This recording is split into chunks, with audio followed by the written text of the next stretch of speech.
Bonjour à toutes et à tous, comment s'est passé 2024 pour France Valais, le spécialiste des actifs naturels, c'est-à-dire des forêts mais aussi des vignobles. Quels sont aussi ses projets pour 2025? On en parle tout de suite avec notre invité Éric Bingel. Bonjour. Bonjour Vincent. Vous êtes directeur associé chez France Valais, merci d'être avec nous. Alors tout d'abord, quels ont été les faits marquants de 2024 chez France Valais?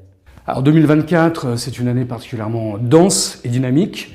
Dans les faits marquants, on a renforcé les équipes, principalement les équipes d'investissement, dans la mesure où aujourd'hui nous intervenons sur 10 pays européens en ce qui concerne les actifs naturels. Donc on avait besoin d'avoir des ressources supplémentaires.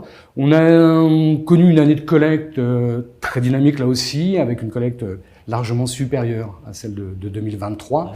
Ça fait déjà plusieurs années qu'on travaille pour faire comprendre à nos distributeurs que les actifs naturels sont une classe d'actifs à part entière. Et visiblement, le message... C'est dans l'air du temps. Hein. C'est dans l'air du temps, oui. Mais bon, voilà, nous, on y travaille déjà depuis 10 ans. C'est pas nouveau pour vous. C'est pas nouveau pour nous. C'est vrai qu'on avait des convictions depuis très très longtemps sur l'avenir de ces actifs naturels. Voilà, aujourd'hui, il y a effectivement tout un environnement réglementaire qui pousse à regarder ces solutions d'un autre œil. On a également, de façon un peu accessoire, refait intégralement notre site internet et nos extranets pour offrir toujours plus de fluidité dans la navigation. Donc voilà, beaucoup de choses et puis beaucoup de nouveaux partenaires qui nous font confiance, que ce soit des family office, des conseillers en gestion de patrimoine, des banques privées et de plus en plus d'investisseurs institutionnels qui nous sollicitent aujourd'hui pour créer des fonds dédiés investis en forêt. Alors, outre les actifs naturels, dont les forêts font partie, vous proposez aussi des produits d'usufruit temporaire. Est-ce que vous pouvez nous expliquer de quoi il s'agit exactement? Bien sûr, avec plaisir. Ça aussi, c'est une activité historique de France Valais, puisqu'on le développe depuis un peu plus de 10 ans maintenant.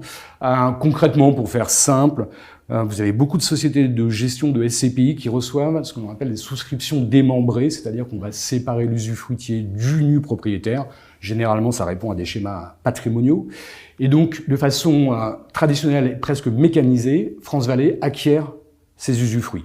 Alors, ils sont d'une durée de 3 ans, 5 ans, 7 ans, 10 ans, parfois 15 ans. Donc, nous, on est un peu tributaire de la collecte réalisée par ces sociétés de gestion. Et donc, le but, et c'est ce qu'on fait depuis 10 ans, c'est de concevoir des produits financiers avec ces usufruits. Alors, ce qui a un petit peu changé, c'est que jusqu'à maintenant, on proposait principalement pour des investisseurs institutionnels, notamment des fonds propres de banques ou de compagnies d'assurance. Donc, on avait des tickets plutôt aux alentours de 15-20 millions d'euros. Et en 2024, on a décidé de démocratiser ce savoir-faire. Et donc, on propose aujourd'hui une solution accessible à partir de 100 000 euros, principalement destinée à la trésorerie longue, soit des entreprises, soit des holdings, soit de sociétés civiles immobilières. Et ça, c'est nouveau en 2024. Hein. Vous l'avez ça, c'est nouveau. Sur 2024. Exactement. Bien, on en vient à 2025. Dites-nous un petit peu ce qui est prévu et comment est-ce que vous allez faire évoluer votre offre.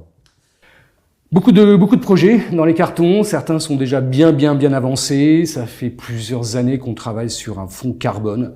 Là, on sent aussi un intérêt marqué de la part des entreprises, mais également des investisseurs institutionnels.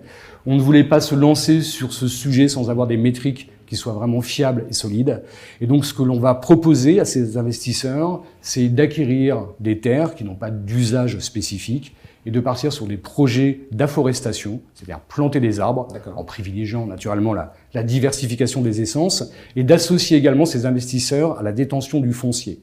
Ce qui veut dire qu'en fait, l'investisseur va pouvoir disposer de crédits carbone, qui sont des crédits carbone tangibles, puisqu'il y a vraiment un facteur d'additionnalité. On part d'une situation de référence où il n'y avait pas d'arbres, à horizon 15 ans, 20 ans, il y aura des arbres, mais également donc de les associer par le biais de la détention de cet actif à la capacité de générer une plus-value à la revente de l'actif forestier. Donc ça, c'est un gros projet chez nous. Autre projet, vous l'avez dit en introduction, on travaille sur le viticole, ce qui est parfois un peu moins connu. Jusqu'à présent, on a été limité à l'appellation Champagne, une appellation certes prestigieuse, mais on a décidé en 2025 d'ouvrir un petit peu le scope, et donc on devrait, en premier trimestre, annoncer le lancement d'un produit investi en Bourgogne sur des appellations prestigieuses. Et puis, autre axe de développement, les terres agricoles. J'ai entendu parler de ça. Est-ce que vous pourriez nous en dire un peu plus? C'est relativement simple. On part d'un constat. 60% des agriculteurs aujourd'hui en activité prendront leur retraite d'ici 2030. Donc, notre but, c'est d'accompagner la nouvelle génération. Et donc, on va pour cela acheter des terres, leur louer, pour peu qu'ils s'engagent dans un mode d'agriculture un peu différent principalement de l'agriculture régénératrice, et ils disposeront d'une option d'achat de ces terres à horizon 10 ans. À suivre donc en 2025. Merci beaucoup Éric Bingel d'avoir été avec nous, directeur associé chez France Valais. Au revoir. Au revoir.